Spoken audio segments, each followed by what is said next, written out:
കണ്ണൂർ അഴീക്കൽ തുറമുഖത്ത് ഒരു കപ്പലിൽ പൊട്ടിത്തെറി. ആ കപ്പൽ കത്തി അമർന്നുകൊണ്ടിരിക്കുന്നു.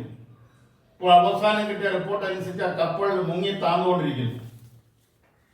എന്താണ് അതിൻ്റെ പിന്നിലെ കാരണങ്ങൾ? കഴിഞ്ഞ രണ്ടാഴ്ചയ്ക്കിടെ കേരളത്തിലെ ഉണ്ടാകുന്ന രണ്ടാമത്തെ കപ്പൽ ദുരന്തമാണ്. ആദ്യത്തേത് ഏകദേശം 650 പരം കണ്ടെയ്നറുകളുമായി വന്ന ഒരു കപ്പൽ. രണ്ടാമത്തെ കപ്പലിലും ഏകദേശം അത്രയും തന്നെ കണ്ടെയ്നറുകൾ ഉണ്ട്. കണ്ണൂർ അഴീക്കൽ തുറമുഖത്ത് നിന്നും 80-81 കിലോമീറ്റർ അകലെയാണ് ഈ കപ്പൽ ദുരന്തം ഉണ്ടായിരിക്കുന്നത്. എന്തുകൊണ്ട് ഈ രണ്ടാഴ്ചക്കിടെ രണ്ട് കപ്പൽ ദുരന്തങ്ങൾ കേരള അതിർത്തിയിൽ, കേരളത്തിന്റെ അധീനതയിലുള്ള കടൽ പ്രദേശത്തുണ്ടായി? കപ്പലിനെല്ലാം അതിൻ്റെതായ മാനദണ്ഡങ്ങളുണ്ട്.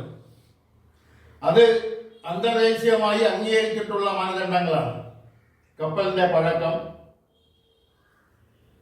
അതിൻ്റെ മറ്റ് കാര്യങ്ങൾ എല്ലാം, അതിൽ കൊണ്ടുവരാവുന്ന സാധനങ്ങൾ എല്ലാം അതിൻ്റെതായ മാനദണ്ഡങ്ങൾ പാലിക്കണമെന്ന അന്തർദേശീയ നിയമങ്ങൾ നിലവിലുള്ള സാഹചര്യത്തിലാണ് ആദ്യത്തെ കപ്പൽ ദുരന്തം ഉണ്ടാകുന്നത്. രണ്ടാഴ്ചയ്ക്ക് മുമ്പ്, രണ്ടാഴ്ച ആകുന്നതേ ഉള്ള ആ കപ്പൽ ദുരന്തം ഉണ്ടായിട്ട്. ആ കപ്പലിന്റെ പഴക്കം 28 വർഷത്തിലധികം പഴക്കമുണ്ടെന്നാണ് പറയുന്നത്. ഒരു കപ്പൽ 17 വർഷം മുതൽ 20 വർഷം വരെ പഴക്കമേ ഉണ്ടാകാവൂ. യാത്ര ചെയ്യുന്ന അല്ലെങ്കിൽ ചരക്ക് കപ്പലായാലും ഏത് കപ്പലായാലും അതിൻ്റെ കാലാവധി 17 മുതൽ പരമാവധി 20 വർഷം വരെയാണ്. ഈ അന്തർദേശീയ നിയമം നിലനിൽക്കുമ്പോൾ എങ്ങനെയാണ് 28 വർഷത്തിലധികം പഴക്കമുള്ള ഒരു കപ്പൽ എങ്ങനെ കേരളത്തിന്റെ അതിർത്തി കടന്ന് വരാനിടയായി? അതിന് എങ്ങനെയാണ് കേരളത്തിന്റെ നിയന്ത്രണത്തിലുള്ള കടലിൽ വന്നു പോകാനുള്ള അനുമതി ലഭിച്ചത്? ആ കപ്പലിൽ ഉണ്ടായിരുന്ന സാധനങ്ങൾ, അത് വെടിമരുന്ന് അടക്കമുള്ള അതുപോലെ തന്നെ മറ്റ് ചില അപകടകരമായ രാസവസ്തുക്കൾ അടക്കമുള്ളവയാണ് ആ കണ്ടെയ്നറുകളിൽ നിറച്ചിരുന്നത്. ഇതിനെല്ലാം ഒരു നിയന്ത്രണവും ഇല്ലാതെയാണോ വരുന്നത് എന്ന് ചിലപ്പോൾ തോന്നിപ്പോകും. ആ കപ്പൽ അധികൃതരുടെ പേരിൽ പ്രത്യേകിച്ച് കേസൊന്നും ചാർജ് ചെയ്യണ്ട എന്ന് ചീഫ് സെക്രട്ടറി കൊടുത്ത നോട്ടിൽ പറഞ്ഞിരിക്കുന്നു എന്ന് പറയുന്നു. ഇതിന്റെ കാര്യങ്ങളെല്ലാം ജനം അറിയണ്ടേ? കേരളത്തിലെ ജനങ്ങൾ അറിയണ്ടേ? അല്ലെങ്കിൽ ഇന്ത്യയിലെ ജനങ്ങൾ അറിയണ്ടേ? ഇതിന്റെ ദുരന്തം അനുഭവിക്കുന്നത് കേരളീയരാണ്. ആദ്യത്തെ കപ്പൽ ദുരന്തത്തിന്റെ ഫലമായിട്ട് ഇന്നും കടലിൽ നിന്ന് ലഭിക്കുന്ന സമ്പത്തായ അതിനെ ആശ്രയിച്ച് ജീവിക്കുന്ന മത്സ്യത്തൊഴിലാളികൾ, ആ മത്സ്യം കേരളീയർ ഉപയോഗിക്കാൻ ഇപ്പോൾ അടയ്ക്കുന്നു. പലരും ആഹാരത്തിന്റെ കൂടെ മത്സ്യം ഉപയോഗിക്കുന്നില്ല. അതിന്റെ കാരണമെന്ന് പറയുന്നത് ആദ്യത്തെ കപ്പൽ ദുരന്തത്തിലുണ്ടായ അതിന്റെ പ്ലാസ്റ്റിക് തരികൾ അത് മീനുകൾ തിന്നുമെന്നും അത് വളരെയധികം ആരോഗ്യത്തിന് ഹാനികരമാണെന്നുമുള്ള അറിയിപ്പാണ്, അല്ലെങ്കിൽ ആ ഒരു പഠനമാണ്, ആ ഒരു അറിവാണ് ഇപ്പോൾ മത്സ്യം ആഹാരത്തിൽ നിന്നും പലരും ഒഴിവാക്കിയിരിക്കുന്നത്. ഇത് ഗുരുതരമായ സ്ഥിതിവിശേഷമാണ്. മത്സ്യബന്ധനത്തിൽ ഏർപ്പെട്ടിരിക്കുന്ന തൊഴിലാളികൾക്ക് തൊഴിലില്ലായ്മ വരും. കാര്യമൊന്നും ഈ മത്സ്യത്തിന്റെ ചെലവ് അല്ലെങ്കിൽ മത്സ്യം വിൽക്കാൻ കഴിയാത്ത അവസ്ഥ വരും. വിൽക്കുന്ന മത്സ്യത്തിന് മാന്യമായ ന്യായമായ വില കിട്ടാതെ വരും. മത്സ്യം അയക്കാൻ കഴിയാതെ വരും. തുടങ്ങിയ നിരവധി പ്രതിസന്ധികളാണ് ആ മേഖലയിൽ, മത്സ്യ വിപണന മേഖലയിൽ, മത്സ്യബന്ധന മേഖലയിൽ സംഭവിക്കുന്നത്. അതിന്റെ ദുരന്തം നിലനിൽക്കവെയാണ് മറ്റൊരു ദുരന്തം കൂടി ഉണ്ടായിരിക്കുന്നത്.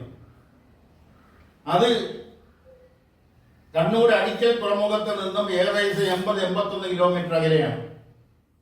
ആ കപ്പൽ ഇപ്പോൾ പൊട്ടിത്തെറിയോടുകൂടി അവിടെ ആ കപ്പലിൽ തീ പടർന്നു പിടിച്ചു. ആ കപ്പൽ വൻ തീപിടുത്തമുണ്ടായി. ആ കപ്പൽ ഇപ്പൊ മുങ്ങി താന്നുകൊണ്ടിരിക്കുന്നു എന്നുള്ളത് അവസാനത്തെ റിപ്പോർട്ട്. എന്തെല്ലാമാണ് ഇതിനെക്കുറിച്ചെല്ലാം പറയാനുള്ളത്. 17 മുതൽ 20 വർഷം വരെ പഴക്കം മാത്രമേ ഒരു കപ്പലിന് ഉണ്ടാകാവൂ എന്ന് അന്തർദേശീയ നിയമം നിലവിലിരിക്കുകയാണ്. 28 വർഷത്തിലധികം പഴക്കമുള്ള കപ്പൽ ഈ കണ്ണൂർ അഴീക്കൽ തുറമുഖത്ത് തീപിടിച്ചത്. ആദ്യം ആ കപ്പലിന്റെ അടിത്തട്ടിൽ പൊട്ടിത്തെറി ഉണ്ടായെന്നാണ് പറയുന്നത്. ആ കപ്പലിലെ കണ്ടെയ്നറുകളിൽ നിറച്ചിരുന്നത്, അതും ഏകദേശം 600-ലധികം കണ്ടെയ്നറുകളുണ്ട്. നിറച്ചിരിക്കുന്നത് വളരെ അപകടകരമായ വെടിമരുന്നുകളാണ്. സ്വയം തീ പിടിക്കുന്ന ദ്രാവക രൂപത്തിലുള്ള രാസവസ്തുക്കളാണ് ആ കണ്ടെയ്നറുകളിൽ പലതിലുമുള്ളത്. അതുകൊണ്ടാവാം തീ പിടിച്ചത്, അടിത്തട്ടിൽ പൊട്ടിത്തെറിയുണ്ടായത്. ഇതിന്റെ പിന്നിലെല്ലാം വിഴിഞ്ഞം തുറമുഖത്തിന്റെ വികസനത്തിൽ അസൂയ പൂണ്ടവർ, അല്ലെങ്കിൽ വിഴിഞ്ഞം തുറമുഖത്തിന്റെ വികസനത്തിൽ അവർ മറ്റു തുറമുഖക്കാരുടെ ലാഭം തകരാറിലാവുമെന്നുള്ള കണക്കൂട്ടലാവാം, ആണെന്ന് അല്ല പറയുന്നത്. അങ്ങനെയൊക്കെ ചിന്തിക്കാം, സംശയിക്കാം. അതുകൊണ്ട് ഈ ദുരന്തത്തെക്കുറിച്ച് ഓരോ ദുരന്തം ഉണ്ടാകുമ്പോഴും പല കോണുകളിൽ നിന്നുകൊണ്ട് പല അഭിപ്രായങ്ങൾ വിദഗ്ധർ പറയുന്നതല്ലാണ്ട് വ്യക്തമായ അതിനുള്ള ഒരു മറുപടിയോ ഒരു വിശദീകരണമോ നാളിതുവരെ വന്നിട്ടില്ല. ഇവിടെ എന്തിനും ഏതിനും അന്വേഷണം ആവശ്യപ്പെടുന്ന രാഷ്ട്രീയ പ്രസ്ഥാനങ്ങൾ, രാഷ്ട്രീയ പാർട്ടികൾ, രാഷ്ട്രീയ നേതാക്കൾ, അവരെല്ലാം എന്തുകൊണ്ടാണ് മൗനത്തിലിരിക്കുന്നതെന്നും മനസ്സിലാവുന്നില്ല. എന്തായാലും അടുത്തിടെയുണ്ടായ 2 കപ്പൽ ദുരന്തങ്ങൾ, ആ ദുരന്തങ്ങൾ ഉണ്ടാവാനുണ്ടായ ഭൗതിക സാഹചര്യത്തെക്കുറിച്ച് ഒരു വിദഗ്ധ സമിതിയെ കൊണ്ട് അന്വേഷിക്കുന്നതോടൊപ്പം തന്നെ ആ കണ്ടെയ്നറുകളിൽ നിറച്ചിരിക്കുന്ന ആ വസ്തുക്കളെല്ലാം നിയമാനുസൃതമായിട്ടുള്ള മാനദണ്ഡങ്ങൾ പാലിച്ചാണോ കൊണ്ടുവന്നിട്ടുള്ളത് എന്നതിനെ കുറിച്ചും അതുമായി ബന്ധപ്പെട്ട വിദഗ്ധർ അന്വേഷിക്കേണ്ടതാണ്. മാത്രമല്ല, സ്വയം തീപിടിക്കുന്ന ദ്രാവക രൂപത്തിലുള്ള വസ്തുക്കളിൽ, വെടിമരുന്നുകളിൽ, ഇതെല്ലാം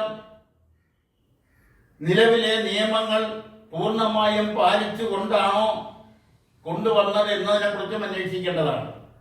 ഇത്തരം ദുരന്തങ്ങൾ ഇനി ആവർത്തിക്കാതിരിക്കുന്നതിനുള്ള മുൻകരുതലുകൾ ഈ ദുരന്തത്തിന്റെ വെളിച്ചത്തിൽ കൈക്കൊള്ളേണ്ടതാണ്.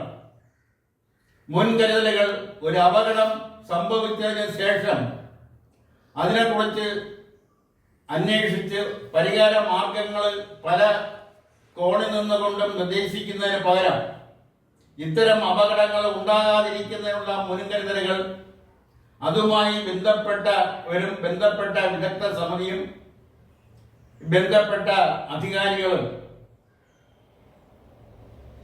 മുൻകൂട്ടി കാണേണ്ടതാണെന്ന് ഈ സാഹചര്യത്തിൽ അഭിപ്രായപ്പെടുന്നു, നിർത്തുന്നു.